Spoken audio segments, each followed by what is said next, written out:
In section 15.1, we're going to go over double integrals. However, before we get to double integrals, we discussed partial integration. So previously, we extended the notion of derivatives to functions of two variables using partial derivatives. So we're going to try to do the same thing for integrals of functions of two variables. So for a function f of xy, if we want to do partial integration with respect to the variable x, we think of y as being constant, and we integrate with respect to the variable x. So this is, again, very similar to partial derivatives, where you only, this time we're doing integration, we only integrate with one variable, and you think of the other variable as being constant. So one thing to be aware of is that if it's necessary as we integrate, we might have to apply the various techniques of integration that were used in Calc 2. So like U substitution, integration by parts, trigonometric substitution, partial fractions, and so on. Another thing to be aware of is that because here we're thinking of y as being held constant, the limit of integration could contain the variable y in it. However, if we're integrating with respect to x, the variable x is not allowed to appear in the limits of integration. Okay, so with that in mind, let's try to calculate this partial integral with respect to x. So here we have to find the antiderivative, and we're thinking of y as being held constant, right? So here you would think 3y as the coefficient of x, and so if we apply the antiderivative power rule, so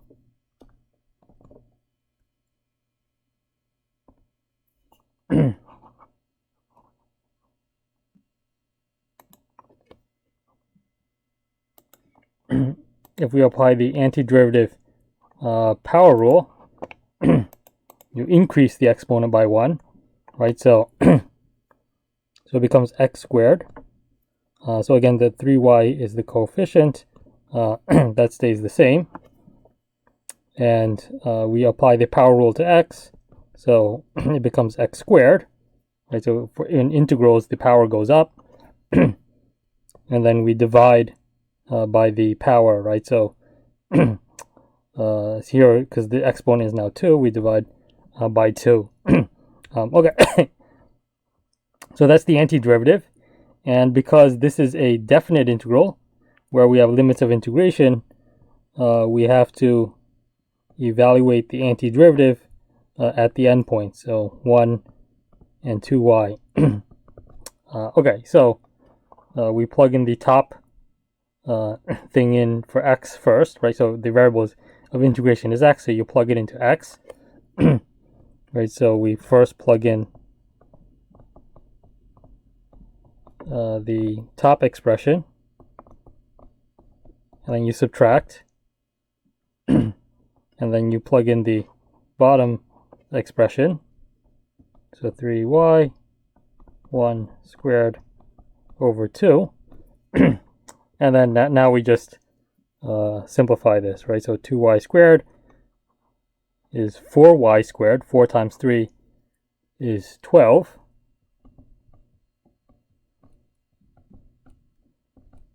And then here, 1 squared is just 1, so you get minus 3y over 2. Whoops, so what was this? 4y squared. 4 times 3 is 12. But then this is y times y squared, right? So this should be a y cubed here. Okay, and then 12 divided by 2 is just 6. So you get 6y cubed minus 3y over 2.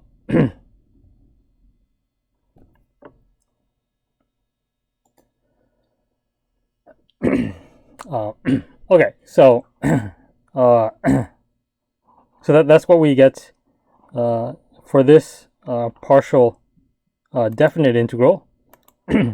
And so one thing to notice is that here, because we're only integrating with respect to x, but the function does contain the variable y, so this partial integral results in an expression that could still contain the variable y, but it doesn't contain the variable x.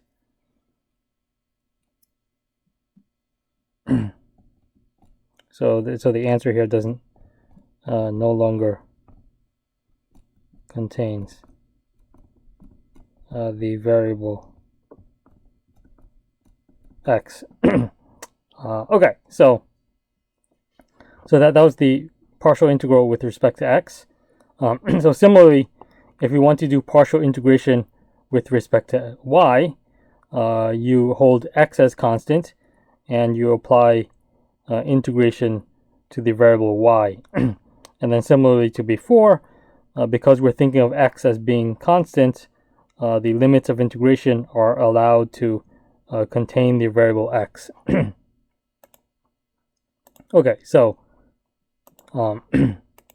let's calculate the this integral, right? So again, we take the antiderivative, but now it's with respect to y, right? So here we're thinking of the 2x squared as constant, so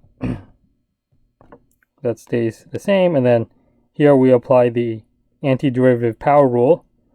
So the power, you add 1 to the power, right? So negative 2 plus 1 is negative 1. And then you have to divide by the power. So dividing by negative 1. And then here, again, we apply the power rule, right? So 1 plus 1 is 2. And then the new exponent is 2, so we divide by 2. Okay, so then, again, we have to evaluate it at the endpoints. So in this case, 1 and x squared. And again, the variable is y, so we plug it in for y. But let's simplify this first, right? So what do we have? This just becomes negative 2. And I can put the y in the bottom because of the negative exponent. And then 2 divided by 2 cancels out, so that's plus y squared. And again, we have to evaluate it at the two endpoints. You plug in the top one first, in for y. So you got minus 2x squared over x squared plus x squared squared. And then now I plug in 1 in for y, right? Because again, there's two variables. You have to be careful which one you're plugging in. The original integral was with respect to y, so we plug in for y. Right, so this is minus 2x squared over 1 plus 1 squared. Okay, so now we just simplify this, right? So x squared over x squared is equal to negative 2. And then x squared squared is x to the 4th. This minus distributes, so negative negative becomes a plus. And then plus 1. Okay, so you get x to the 4th plus 2x squared. Whoops, not a plus 1. I have to be careful with the sign here, right? Because this minus distributes to here, so this should be a minus 1. And then negative 2 minus 1 is minus 3. Okay, so that's what we get as the result of the integral. And again, here we're only integrating with respect to y. So as you evaluate the integral, the variable y will disappear, but the result could still contain the variable x. Okay, so these are partial integrals. And so now we're ready to talk about double integrals.